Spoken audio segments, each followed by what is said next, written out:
किसी भी मनुष्य की मृत्यु के आखिरी पल में ऐसा क्या होता है जो आपको जानना चाहिए? हाँ, मृत्यु बहुत ही जानने योग्य घटना है। ये वो इतना गहरा रहस्य है जिसे आज हम जीते जी जानना चाहते हैं, लेकिन अफसोस हम केवल इसकी जानकारी इकट्ठा करते हैं, लेकिन जानकारी कोई अनुभव नहीं होता। मृत्यु ये वह भी पल होता है जिस पल में अगर आप चाहें तो एक झटके में मोक्ष को प्राप्त कर सकते हैं। और शायद इसीलिए यह सबसे आसान और सबसे कठिन विधि भी है। एनीवे, अगर आप मृत्यु को समझना चाहते हैं तो उससे पहले आपको जीवन समझना होगा, क्योंकि असल में जीवन और मृत्यु ये दो घटनाएं नहीं है, यह एक ही घटना है।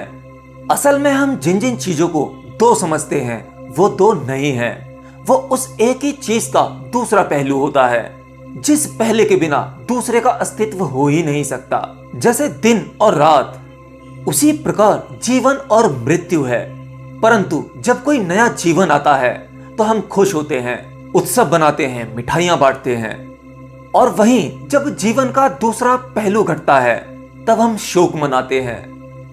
हम नहीं जानते कि कल क्या होगा, कल मेरे साथ कितनी घटनाएं घटेंगी, या आज से 5 साल बाद मैं कहां होऊंगा या किस स्थिति में होऊंगा, ये कोई नहीं जानता। लेकिन एक बात है जो सब जानते हैं, वो है मृत्यु। हाँ, शायद दुनिया में ऐसा कोई व्यक्ति नहीं होगा जो मृत्यु को स्वीकार ना करता हो। मृत्यु सबकी होगी। हम सब आज हैं, कल नहीं होंगे। तो हम ये तो जानते हैं कि एक दिन हम सब मर जाएंगे, लेकिन क्या आप इसे भीतरी तल पर जानते हो, या इसे ऊपर ऊपर से स्वीकार कर रखा है? या आप समझते हो कि सबकी मृत्यु हो रही है, सब मर रहे हैं? आप अपने आसपास देखते हैं, जब किसी व्यक्ति की मृत्यु होती है या आपके किसी परिजन की मृत्यु होती है तो आप देखते हैं कि यह व्यक्ति अब नहीं रहा, और आप सोचते हो कि भाई आज तो मैं हूं, अभी तो मेरी मृत्यु का कोई चांस नहीं है, अभी तो मैं जीने वाला हूं, लेकिन हाँ, एक दिन मैं भी मर जाऊंगा। आपको इसे ऐसे सोचना चाहिए कि आप एक दिन नहीं मरोगे, बल्कि आप पल पल मर रहे हो। मृत्यु तो एक कंटिन्यूस प्रोसेस है, ये चल ही रहा है। जिस दिन आपने जन्म लिया, मृत्यु का प्रोसेस उसी दिन से स्टार्ट हो जाता है। एक अर्थों में आप कहते हो कि मैं जी रहा हूं, मैं बड़ा हो रहा हूं, और वहीं इसका दूसरे अर्थ यह निकाले जा सकते हैं कि आप रोजाना एक दिन मर रहे हो। आपके जीवन का एक एक दिन कम होता जा रहा है, यानी आप मृत्यु की तरफ कदम बढ़ाते जा रहे हो। मृत्यु तो होती ही जा रही है। यह वो घटना है जो कभी नहीं रुकती, ये रोजाना होती है। आप अपने किसी भी कार्य को विराम दे सकते हो, कुछ घंटों के लिए, कुछ दिन या कुछ हफ्तों महीनों के लिए, लेकिन मृत्यु के केस में ऐसा नहीं होता। मृत्यु की कोई छुट्टी नहीं होती, यह हर रोज हो रही है। आपका यह शरीर जो पंच महाभूतों से बना हुआ है, यह एक छोटी घटना नहीं है जिसे आप स्थूल शरीर कहते हो। यह अन्नमय कोश कहा जाता है। अन्नमय कोश तो आप समझ ही गए होंगे, यानी जो भी कुछ आप खाते हो उस सब भोजन से ही आपका यह शरीर निर्मित होता है। और फिर मनोमय कोश, जहां आपके विचार और धारणाएं संग्रहित होती हैं। मतलब अगर आपके विचार और धारणाएं ये सब ना हो तो यह आपका शरीर क्या होगा? केवल मांस का एक टुकड़ा। आपके विचार, आपकी भावनाएं इस शरीर को मनुष्य बनाती हैं, और आपके शरीर का संचालन, उन विचारों का आदान प्रदान करना, वो सोचना, वो बुद्धि, वो सब कुछ जीवन ऊर्जा की वजह से संभव होता है। आपकी एक श्वास जब आप भीतर लेते हो तो समझो आपने अपने शरीर में वो ईंधन डाल दिया है, वो ऊर्जा प्रवेश कर चुकी है, जिससे आपके पूरे शरीर का सिस्टम संचालित हो रहा है। आप देख सकते हैं, सुन सकते हैं, सोच सकते हैं, समझ सकते हैं। आपके विचार और शरीर का हिलना डुलना, ये सब कुछ उस प्राण ऊर्जा की वजह से ही होता है। अब सोचो आपके एक श्वास की कीमत कितनी है। ये श्वास जिस दिन रुक जाएगी उसी को मृत्यु कहते हैं। और शायद योग में श्वास की इतनी महत्वता बताई गई है, और सबसे शक्तिशाली ध्यान श्वासों पर ध्यान लगाना ही होता है, क्योंकि कुछ अर्थों में आपकी श्वास वो परम है जिसकी वजह से आपका यानी मनुष्य का अस्तित्व है। जब आप उस परम पर ध्यान लगा देते हो तो आपको तरह तरह के अनुभव होते हैं और आप जीवन की सच्चाई जानने लगते हो। मैं आपसे पूछता हूं कि मनुष्य के जीवन में सबसे महत्वपूर्ण समय कौन सा होता है। आपके अपने अपने तर्क हो सकते हैं, लेकिन मैं आपसे कहता हूं कि हर मनुष्य के जीवन में सबसे महत्वपूर्ण और खास पल उसकी मृत्यु से पहले का होता है। मनुष्य अपने जीवन में बड़ी से बड़ी उपलब्धि ही क्यों ना पाले, पूरी पृथ्वी का राजा ही क्यों ना हो जाए, वो सब कुछ उसे छोड़ना पड़ता है। जाना तो उसे अकेले ही पड़ता है। उसका पूरे जीवन में कमाया हुआ वो हर एक चीज उसके लिए बेकार हो जाती है। लेकिन अगर किसी मनुष्य के साथ कुछ जाता है तो वह उसके अनुभव, हड्डी मांस मज्जा का बना यह शरीर तो यहीं रह जाता है। यानी आपका यह पंचभूत से बना शरीर पंचभूत ही बन जाता है। अग्नि अग्नि को समर्पित हो जाती है, मट्टी मट्टी बन जाती है। यानी जो चीज आपको प्रकृति ने दी वो प्रकृति वापस ले लेती है, सब कुछ। लेकिन आपका सूक्ष्म शरीर, आपका मनोमय कोश, आपके द्वारा किए गए या कमाए हुए वो अनुभव अपने साथ ले जाता है और उसी के आधार पर आपका अगला जन्म निर्धारित किया जाता है।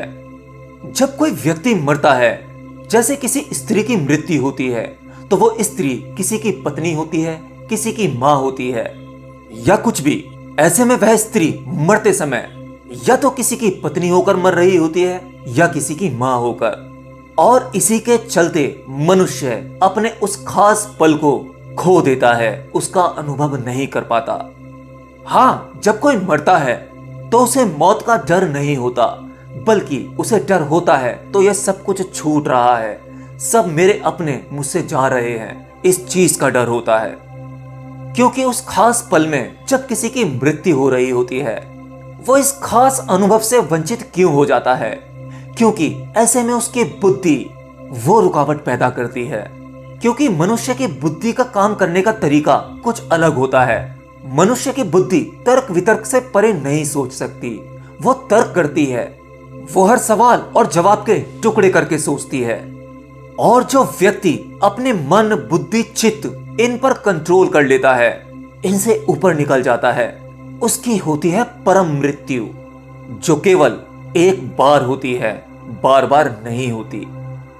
देखिए, आप अपने एक जीवन में जितना कुछ सीखते हैं, समझते हैं या जो जो अनुभव करते हैं, उन सब की पोटली बनकर आपके साथ ही चली जाती है। और जब आप वापस आते हो, यानी अगले जन्म के लिए, तब वो पोटली आप साथ में लेकर आते हो। और इसीलिए योग कहता है कि जो व्यक्ति मृत्यु के समय पूरा होश में रह सके, मृत्यु को होते हुए देख सके, उसका अनुभव करे, आनंद ले, वो व्यक्ति जब अगला जन्म लेता है तो उसका अगला जन्म भी होश पूर्वक होता है। वो जैसे जैसे बड़ा होता है वो अपना पिछला जन्म नहीं भूलता, क्योंकि उसने पिछले जन्म में अपनी मृत्यु को होते हुए देखा था, होश पूर्वक देखा था। तो वो व्यक्ति होश पूर्वक जन्म लेगा और उसे सब कुछ भली भांति याद होगा। और जिस व्यक्ति को अपना पिछला जन्म और मृत्यु भली भांति याद होती है, वो व्यक्ति साधारण व्यक्ति नहीं होता, उसकी बुद्धि का स्तर भी एक सामान्य व्यक्ति से अधिक होता है। कह सकते हैं कुछ अर्थों में वह एक योगी होता है। और ऐसा कई बार देखा गया है, कुछ लोग अप्राकृतिक रूप से अपना पिछला जन्म याद रख पाते हैं, लेकिन अगर ये प्रोसेस होश पूर्वक किया जाए, मृत्यु के क्षण में किया जाए, तो आप पिछले नहीं तो अगले जन्म में जीवन का परम अर्थ जान लेंगे।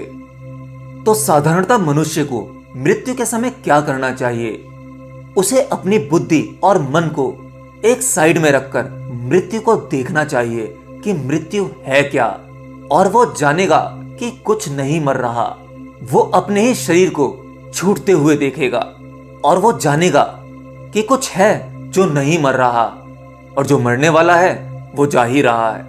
मनुष्य की मृत्यु के इन आखिरी पलों में गहरे जीवन का राज और मोक्ष की चाबी छुपी हुई है। और शायद इसीलिए आज से 5000 साल पहले भगवान कृष्ण ने भगवत गीता में अर्जुन को जो उपदेश दिया था कि मृत्यु के क्षण में जो मेरा स्मरण करेगा, वो इस जीवन चक्र से, कर्म बंधन से मुक्त होकर मेरे उस परम धाम को उपलब्ध होगा, यानी मोक्ष प्राप्त करेगा। लेकिन ये इतना आसान नहीं मेरे दोस्त। इसकी तैयारी आपको आज से ही करनी है। मृत्यु को समझना है, इससे डरना नहीं है, क्योंकि आप इसे चाहकर भी रोक नहीं सकते। जितना ज्यादा रोकने की कोशिश करोगे उतने ज्यादा कष्ट भोगोगे। और मृत्यु के क्षण में होने वाला वो कष्ट साधारण कष्ट नहीं होता। व्यक्ति जितना अज्ञानी होता है कष्ट उतना ही झेलता है। लेकिन अगर आपके अंदर जानने की इच्छा है, जिज्ञासा है, उस परम तत्व के भूखे हो, तो मृत्यु आपको बिल्कुल कष्ट नहीं दे सकती। मृत्यु के समय भी आप मुस्कुराते हुए जाओगे। और यह सब कुछ मैं नहीं कहता, बल्कि इस पृथ्वी पर पहले हुए कुछ महान योगी, कुछ सिद्ध पुरुष, जिन्होंने यह सब कुछ अनुभव किया, सब जाना, वो सब कुछ मानव जाति के कल्याण के लिए छोड़ गए हैं। और इसीलिए जब किसी सिद्ध पुरुष की मृत्यु होती थी तो बस वो ऐसे ही बैठे बैठे ध्यान में बैठे और शरीर छोड़ दिया बिना किसी पीड़ा के। और जब कोई साधारण व्यक्ति मरता है तो महीनों तक अस्पताल में घिसता है, असहनीय पीड़ा झेलता है, तब कहीं जाकर उसके प्राण निकल पाते हैं। एनीवे, आज के लिए इतना ही।